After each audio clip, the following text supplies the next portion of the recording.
چیز ہو تو کیا کرنا چاہیے؟ خوشی منانی چاہیے. اب ذرا اس کے آگے کا جو ٹکڑا ہے اس پر بہت توجہ چاہیے. آگے فرمایا گیا ہوا خیر مما یجمعون. سنو، یہ خوشی منانا اس سے بہتر ہے جو تم جمع کرتے ہو.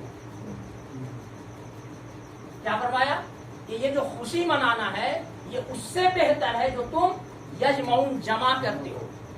بس یہیں پر ٹھہر کر کے سوچ لیجئے کہ مومن جمع کیا کرتا ہے اور کس کے لیے کرتا ہے، اور اس کی فکر اس جمع کرنے کے پیچھے کیا ہوتی ہے، اس کی سوچ.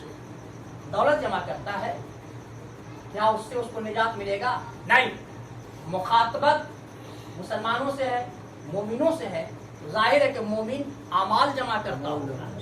نہیں، وہ عبادت کرتا ہوگا، نماز پڑھتا ہے، روزہ رکھتا ہے، نیک کام کرتا ہے، ایمانداری اور سچائی کی زندگی جیتا ہے، اس امید پر کہ پروردگار ان اعمال کی بنیاد پر ہمیں بخش دے گا. مومن یہی تو جمع کرتا ہے، زندگی بھر یہی جمع کرتا ہے. تم سنیے، جس کے لیے جمع کیا جا رہا ہے اس نے اس کو آؤٹ رائٹ ریجیکٹ کر دیا. جی کیا کہہ دیا کہ تم جو جمع کر رہے ہو اس سے بہتر ہے اس پر خوشی مناؤ جو ہم تم پر فضل کر رہے ہیں، رحمت نازل کر رہے ہیں، اس پہ خوشی مناؤ. خوشی منانا اس تمہارے جمع کرنے سے بہتر ہے. اب دیکھیے قرآن کریم کی تفسیر پر جب آپ غور کیجیے گا تو مفسرین نے فرمایا ہے کہ فضل سے مراد قرآن ہے اور رحمت سے مراد حضور کی ذات ہے. اللہ کا فضل کیا ہے؟ قرآن. اسی کی روشنی میں ہم اپنی زندگی گزارتے ہیں. یہی قرآن ہے جو ہمیں راہ دکھاتا ہے. اور رحمت کون ہے؟ حضور. اس لیے کہ قرآن نے اعلان کر دیا وما ارسلناک الا رحمتا للعالمین. تو حضور رحمت ہیں اور قرآن کیا ہے؟ اللہ کا فضل ہے. اب یہ دو چیزیں مل گئی تو حکم کیا آیا؟ فلیفرحوا، فرحت کرو، خوشی مناؤ، خوشی مناؤ. غور یہ کرنا ہوگا کہ خوشی منانے کا طریقہ کیا ہو.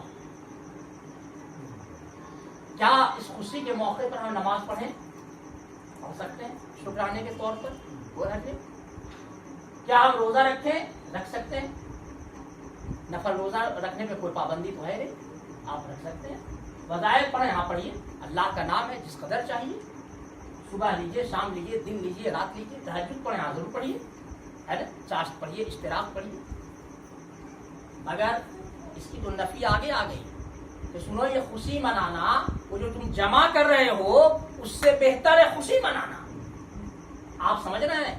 جو نقطہ ہے اس پر توجہ مرکوز رہنی چاہیے.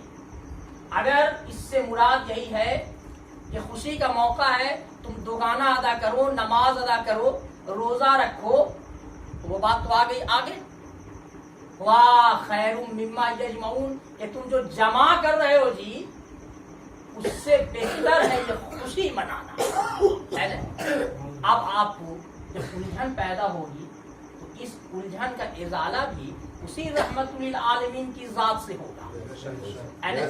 جب کوئی مسئلہ کھڑا ہوگا تو وہی رحمت للعالمین ہے جو اس مسئلے کا حل بھی آپ کو دے گے. اب ایک سوال پیدا ہو گیا کہ مولا خوشی مناویں کیسے؟ تو طریقہ خوشی منانے کا بتائے گا کون؟